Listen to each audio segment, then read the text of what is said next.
నేనైతే outfit check ఎప్పుడు చేయలేదు. సో అవుట్ఫిట్ చెక్ చేద్దాం. ఇంకా కంప్లీట్గా రెడీ అవ్వలేదు. ఇది ఒక్కటైతే వేసుకోవాలన్నమాట. నా ఫ్రెండ్ వస్తుంది. సో ఇది మనది ఈరోజు అవుట్ఫిట్ బతుకమ్మకి. ఇది కొంచెం ఇలా పెట్టేస్తే సెట్ అవుద్ది. పర్లే మంచిగానే కట్టుకున్నా. ఈ శారీ వచ్చేసి మా అమ్మది. సో ఇది కూడా మా అమ్మవే అన్నీ. సో అమ్మ కొన్నా కూడా మనకే కదా అన్నీ. బ్యాంగిల్స్ ఆల్రెడీ వేసినవే, ఇవి యాడ్ చేసిన అనమాట. జ్యువెలరీ డీటెయిల్స్ కావాలంటే చెప్పండి, ఇవి యాడ్ చేసిన extra. So earrings already పెట్టినవే, ఇది కొత్తదనమాట. సో కొంచెం హెవీగా రెడీ అయినా ఈసారి. ఇంతలా రెడీ అవ్వాలా బతుకమ్మకి అంటే అవ్వాలి. ఎప్పుడు రెడీ అవ్వము కదా, ఫోటోల కోసమే రెడీ అయినాము అని అంటారు కొంతమంది. ఇంత రెడీ అయినప్పుడు ఫోటోలు తీయద్దా?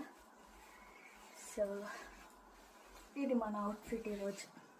సో నార్మల్ అయితే జుట్టు అల్లను ఎప్పుడు లీవ్ చేస్తూ ఉంటాను అన్నమాట. ఎందుకంటే ఒరిజినల్ థిక్నెస్ అంత లెంత్ అన్నీ తెలిసిపోతాయి.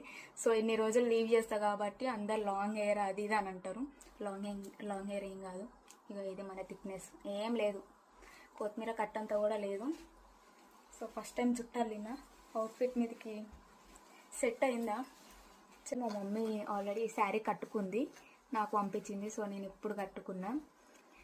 ఆ ఫోటో కూడా పెడతా, మా మమ్మీని నాది కలిపి పెడతా అన్నమాట. అయితే నేనన్నా శారీ కట్టుకున్నాం కదా, దీన్ని లెహంగా చేపిద్దాము. ఆల్రెడీ బ్లౌజ్ ఉంది, ఈ శారీ మొత్తం కట్ చేసి లెహంగా చేద్దాము, డిఫరెంట్ అవుట్ఫిట్ డిజైన్ చేద్దాము, ఆంటీకి ఇట్లా ఒక లుక్ చెప్దాము అని చెప్పిన.